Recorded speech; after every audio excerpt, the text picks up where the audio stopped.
Why is there so many glasses? Wait. I look like one rowdy puchung girl. No, like you that. don't. What? Welcome back to the DNF Duo. I'm Sangeeta. I'm Anjali. And we're back with episode 9, where we'll be covering everything that took place at the Belgian Grand Prix. And surprisingly, our leading champion, Kimi Antonelli, took the win at the Belgian Grand Prix. He fought really, really hard. And he also did beat Charles Leclerc by 1.9 seconds, which is very impressive. very impressive to see him keeping up his points and holding on to that championship lead. I mean, we can just look at it right now and be like, yeah, he's definitely winning it. No, 100%. And I can't wait to see him at the final race winning his championship. Although you never know what could take place in Formula One because, as we come to the end of the season, so many things can take place. We have Lewis Hamilton leading second champion in the Is he? I think he is. Yes, Oh, yes, he is. he My is. God, my He God. is. He's My leading. apologies. It's okay, he's leading. He's leading in second place, which is amazing to see, given with how much we suffered last year. To see Lewis up there, beautiful. Yes, it's what we need and it's what we want. Correct. For Lewis Hamilton fans, of course. Of course. But then we also had George Russell, who unfortunately took a big spin at the Belgian Grand Prix, which was a big blow to his championship fight. Like I've said, George is having a really tough time. Yeah, he is. He's this having year. a tough time this year. Basically, that spin was also because he got into an accident with Lewis at the first turn. Personal opinion, it looked like a very much racing incident. However, anytime there's anything to do with Lewis Hamilton, a penalty was given, unfortunately, and Lewis had to serve a 5-second penalty. For the Belgian Grand Prix? Yeah. Good God. The FIA cannot give him a break, can't they? Exactly. So it has been now back to back. He got one in Silverstone and now it's Spa as well. I mean, we all know usually when it's the first turn, it's always looked at as a racing incident. Yeah. However, it was not the case for Sir Lewis Hamilton. I'm sorry, I'm going to be super salty about it because It's okay. We have to live up to our name. Yeah, we I was are called the Do extremely- Not Filter I duo was for a so reason. salty and so petty about it when I watched it because when I saw it happen, I was like, oh, okay, so this is a racing incident. It's very unfortunate. And the reason why I'm being extra petty is because George Russell himself came on the after race interview after he DNF'd basically, and he said he doesn't blame Lewis. It wasn't Lewis's fault. Yet Lewis still got a penalty. Explain that. Explain that. It's exhausting. It's exhausting seeing so Hamilton being exhausting. the only driver, always getting something from the FIA. And it's extra frustrating because, as we talk about the race, but I'm going to mention it as well. During the race, there was a sort of similar incident that happened between Charles Leclerc and Oscar Piastri. However, Charles Leclerc was not given a penalty. So, The pettiness is at a high level right now. because you got to be fair, right? But no, never.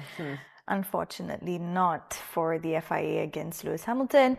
But, another great win from Kimi Antonelli, keeping up his winning streak. I mean, we did have some qualifying and grid drama. We did see 5 drivers hit with grid penalties for exceeding power unit component allocation. So we had Alonso, Isaac Hadjar, we had Carlos, and also Stroll, and crucially, Norris. I swear, the McLarens, I feel really bad. I genuinely don't know what to say. I really hope the McLarens really do something about it and do get up there because, like I keep saying over and over again, I want to see something with PS3 and of course Lando as well. But my slight bias is towards PS3. Sorry, but I really. Why are you sorry? Don't be sorry. I though. really be wanna vocal see, about it. Yeah, I really want to see PS3 up there fighting for it. Yes. So yes, we do. I really do hope a turnaround happens. I mean, eventually that's what Formula One is all about. You never know what could take place anytime, anywhere. Well, not just anywhere during the race, of course. However, Anjali, we did see some pre-race chaos that took place. We had Lewis Hamilton and Pierre Gasly crash separately at the, I don't know how to pronounce this, but the Chicane in practice, yeah. Yeah, Basically, in it happened in practice. Sorry, I off camera said Q3 qualifying. It was during practice, which then forced the Ferraris and the Alpines to basically rebuild the cars overnight. But again, they are Formula One. they have the magic touch. They do. They're don't able they? to, they could literally crash in FP. Did they crash in FP3? I think they crashed in FP3. You see, again, the brain is not braining, but guys, if I'm not mistaken, they crashed in FP3. Yeah. So imagine the time frame from FP3 to qualifying. That's like maybe 4 to 5 hours for you to rebuild. Chef kiss. But then I did say overnight, so I could be wrong, guys. I'm really sorry. Apologies. But yes. It's okay, girl. You had a long day. Yeah, we had a long day. We're literally shooting this right after work. So that's the dedication that we love for Formula One. Ain't that right, girl? Yeah. So yeah, that happened. That little incident happened. But again, kudos to both teams for being able to rebuild the car overnight and bring it back and just ready for race day, basically. Absolutely. And then we had also a tire strategy going into this race. We had, cooler temperatures all weekend, reduced expected degradation. Tire degradation, basically. Degradation, Yeah. yes, correct. And then most of the field started on mediums. And then we also had Norris being the first driver who committed to hard tires, joined by Perez, Stroll, Hajar, and Alonso. And then we had also Bottas and Carlos gamble on soft tires for this race. Do you not say Sainz because you're worried you might mispronounce it? Yes. Why are you calling me out like that? Damn. Because I noticed it. Because Sorry. I've mispronounced it so many times. It's okay. It's fine. fine. I It's don't okay. want, I added off me mispronouncing it once again. I'm sorry, I get nervous. I get a bit nervous, And I just called you out. All loves. Sure. Anyway, at the start of the Belgian Grand Prix, we did have Antonelli leading off the line, and Verstappen, had an amazing Yeah, launch. he had a beautiful Yeah. launch. I remember watching it and I was like, oh my Yes. god, that was a Yeah. beautiful launch. which basically pushed him all the way to P1. Oh, it did? Yeah. Oh my god, my memory is so bad, guys. I'm so sorry. No, it's fine. We get a lot of F1 content. Apologies. Yeah, and we get a lot of information where sometimes my brain just re-hardwires and I have to pull out memory It is chips. fine. It's totally okay. But then we also had Antonelli hitting back almost immediately using Mercedes straight line, speed down the Camel Straight to retake the lead, which was also another beautiful overtake by Kimi Antonelli during the race. And then Leclerc basically also managed to fight. And come back to P3. Yes. Which is, it's amazing to see these drivers really pull through, push it all, go all the way is just magnificent. and what makes Formula One so entertaining. The first turn is the best, honestly. You can never miss the first turn because you never know what's going to happen. But I also want to highlight Verstappen is pushing through really well. He is, because he has been complaining again and again that the car either understeers, oversteers, or he just isn't able to. He's just basically not comfortable in the car. Basically, every other time we hear him on the radio, you can just hear the discomfort and how he's not attuned with the car, whereas it's not been the case prior to this. We've seen him in the years before this. He's always so attuned. It's one with the car. And to see him struggle when he is who he is, it is very disheartening. It is. I don't enjoy it. No. I never thought I'd say this, guys. But I genuinely don't enjoy it because Max is Max Verstappen. I've said this over and over again. And he is the Flying Dutchman for a reason. He knows how to maintain the tire degradation for a reason. Of course, we have other drivers who are exceptionally well at that as well. Yeah. But Max is one of those drivers. So when I see him struggling, or if he DNFs, or due to an understeer or oversteer where he crashes, remember in Silverstone? Yes. When he crashed towards the end of the race. the Lando Straight, right? Yes. Oh, That, Lord. where the Lando grandstand was, yes. that Not the was straight, something the I Lando did grandstand. not expect at all. No. Because we know he wouldn't make a mistake like that. Absolutely So not. I really want to see Max come back. I really, really, really want to see him push, and possibly challenge, Lewis and Antonelli, especially Antonelli, given with the points margin he is in at the moment. Yeah. So I'm that's what I'm hoping. Again, I didn't expect it. Hoping. Hoping. Never expected to be defending Max this way, but No, you do have a point though, but I think he might make a comeback during the Dutch Grand Prix. We don't know what's going to happen during the or even Hungarian GP We as don't well. I know. really hope he comes with a bang because, like I said, he is Max Verstappen. Yeah, he might. Who knows? He might might. just finish up there in like top 2. Yeah, exactly. We never know. We never know. You just never know. Also, during the race, Anjali, I do want to mention that there was a safety car that was pulled out at lap 5. Antonelli basically held the lead ahead of Leclerc and Verstappen. And, you know, there was a bit of restart action as well, where we had Hamilton briefly passing Piastri and Piastri retaking his position back. Yep, because like I remember when I was watching it, it's like Hamilton will overtake, but then I think he doesn't have enough power to keep the position because Piastri would be so close to him, and that's how the overtaking happened. It was a nice battle for a while to watch between Lewis and Piastri. It was very, very entertaining. And honestly, it had a moment where I was like, oh my God, Piastri, oh my God, Hamilton. Because like I've openly and very explicitly said I love both of them. So when I see those battles, I'm just like, oh my God, who is it going to be? Which one's going to be ahead of who? But it's like very entertaining to watch. And it's very, again, like I said, very clean driving. Very clean driving. Enough space given for the overtakes to happen, for the drivers to have enough room to move about and all that. I'm sorry, I don't know the technicality words of it. Move about is what I'm going to use. But it was very entertaining to watch and see. And overall, I think like them having that little wheel-to-wheel action for a bit. I don't think it was wheel-to-wheel. I think them having that overtaking action for a bit was very entertaining to watch. Exactly, from a 7-time world champion as well. Very, very entertaining. And very, very clean. Done very clean. And then we also had the Racing Bulls flying pretty early. We had Liam Lawson and Arvid Lindblad running through P6 and P7 during the race, you know, scraping past Colapinto. Yeah, so I remember I watched a TikTok, it was an Instagram video of Colapinto's overtake because actually it was a racing incident. It was a racing incident between, not a racing incident, it's somewhat of a racing incident between the two Racing Bulls. They were fighting each other and about to push each other off track, and Colapinto was behind them watching them play out in action. He was like, you know what, bye guys, and he overtook both of them. I was like, Colapinto, that was so smoothly done. Absolutely brilliant. He saw it and he was like, okay, let them fight it out. I'm going to overtake both of them at the same time.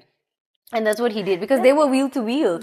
So it was, again, very entertaining to see. It's nice to see not just the action happening from the drivers up in front, but even mid-grid. To see the action happen, it is always so entertaining to see them show why they are Formula One drivers, basically. As much as it's entertaining to watch, it's not easy being a driver on the track. Obviously, yes. To do what they do every single race and still hold their composure, basically. I think if I was in an F1 car, all I'd do is curse. I would just with be your bleeped. road rage. I would just be bleeped all the time. Oh, they would no have to come doubt up, about that. They would have to come up with a penalty of bleeping too much, and I would be the champion of that. Bleep, bleep, bleep, bleep, Constantly. I think I could challenge Max Verstappen for it. Really. And Leclerc. And Leclerc, yeah, basically on Leclerc. on a whole different level. I would just be bleeping all the way. Not even shy to admit it. I would love to see that. Also, Hamilton got hit with a 5-second time penalty for his collision with George Russell, which I think was pretty insane. But again, yeah, we already mentioned it in the beginning how it's always him who gets the penalty. However, that didn't stop there. He did almost get another penalty when he came into the pits to serve the 5-second penalty. Basically, as you all saw what happened, he came into the pits to change his tires, and they had already, one of the mechanic had already flashed the green light. So I was like, okay, cool, he's ready to go. And then I saw the driver on the right front. He had fallen over and Lewis had nearly knocked into him, which was basically considered an unsafe release because regardless, that was an unsafe release. If he was still touching the tires, they shouldn't have flashed the green light to let Lewis give him the good to go. Thankfully, that mechanic was absolutely fine. Nothing had happened to him, thankfully. And also, no penalties were given, but a fine of, I think I read it was about 30,000 euros, which is that is a lot of money. a lot of money. That's a lot of money. Given Lot of yes, money. I know F1 does bring in a lot of money, but that's a lot of money to the team. So that was very unfortunate. I felt like this whole race, Lewis just didn't. It was a very unfortunate race for him. I'm glad he still finished at P4. Yeah. Given with the time penalty and even this that could have been a penalty, because this was something that was going to be, this particular penalty, the unsafe release was only going to be announced post-race. So I was there like, no. Stressed out. I was stressed. I was like, God, don't give him another penalty. I was like praying to all gods, like, please. And thankfully, he did not get a penalty. But I'm just not in the mood to see how the FIA just throwing penalties out at Sir Lewis Hamilton. Like, It's like they're keeping up a streak. How many can we throw at Sir Lewis Hamilton till he breaks? exactly, and you know he's not going to break. Like, you all know. I mean, 2021 didn't break him. Nope. You really think this is going to break him? Absolutely not. Think about that. Zero. I'm not in favor of it. Absolutely not. I really hope they stop doing this, because I think it's an ongoing thing that we've been seeing. It happened at Silverstone. It's happened at Spa. Yeah. I really hope it doesn't happen at the Hungarian GP. We can only pray for that, because it just feels like a constant pattern now, which is very, very annoying, guys. It honestly does. But, any Formula One fan can recognize that, their unbiasedness towards, is unbiasedness, sorry. It's their biasness towards biasness. Lewis and unbiasedness towards every other driver. I think a lot of fans have openly said that the rules are rules, but the moment they hear Lewis Hamilton's name, it's like ever ready to give him some form of penalty. Some form of penalization. Yeah. I know we are repeating this, but it's been a thing that has not just... It's so frustrating. It's frustrating because it's not just been going on it's not been going on since 2021. It's prior to that. It's even in his early days in McLaren, in his early days in Mercedes. There's always something to penalize him for, given with who he is. But then again, he is who he is, so he's not going to stop. So no matter what you do, not. he's always going to come out on top. He is, without a doubt. And that leads us to the results of the Belgian Grand Prix. We finished off with Kimi Antonelli finishing off at P1. We had Leclerc at P2, followed by Verstappen at P3, which was amazing. I'm amazing. glad. I'm very glad. And Lewis Hamilton finishing off at P4 and Oscar Piastri finishing off at P5. I would say an impressive lineup for the top 5 finishers. I don't remember what I predicted, to be very honest. I think the prediction... I don't either. Yeah, we did a prediction off camera. We were just like playfully talking about it. I don't remember now. I wish I could, then I could like insert here or insert here or insert somewhere here. But I genuinely don't remember, and we didn't even record. But amazing top 5. I'm very glad Lewis stayed in the top 5. Yes. And because of this now, Lewis is second in the championship standings. Yes. Yes. The championship standings. Unfortunately, it was because George Russell DNF'd. But it is amazing now to see Sir Lewis Hamilton. And number 2. Number 2. You never know what's going to happen. Yeah, you really never during know. the upcoming races of the Yeah. season. I know Kimi is really strong, and He is. it could be a tough battle towards the end of the season. It really could be. I don't think it'll be super close, but I think it could be relatively close. Again, F1 is so unpredictable. Anything could happen that could push Lewis to go higher. Yep. Kimi could not finish in points. So many things can happen. So let's see what happens in the upcoming races. Yes, we shall keep our fingers crossed, especially for the Hungarian GP. We have no idea what's going to take place. But if you've made it till the very end of this episode 9, thank you so much for basically watching us. And also thank you to those of you who have subscribed to our channel on YouTube, and to those of you who have followed us on Instagram. We appreciate every single one of you very, very much. We shall catch you on the next episode, which is episode 10. 10, guys. Of the DNF Duo. Duo. Signing out. Bye.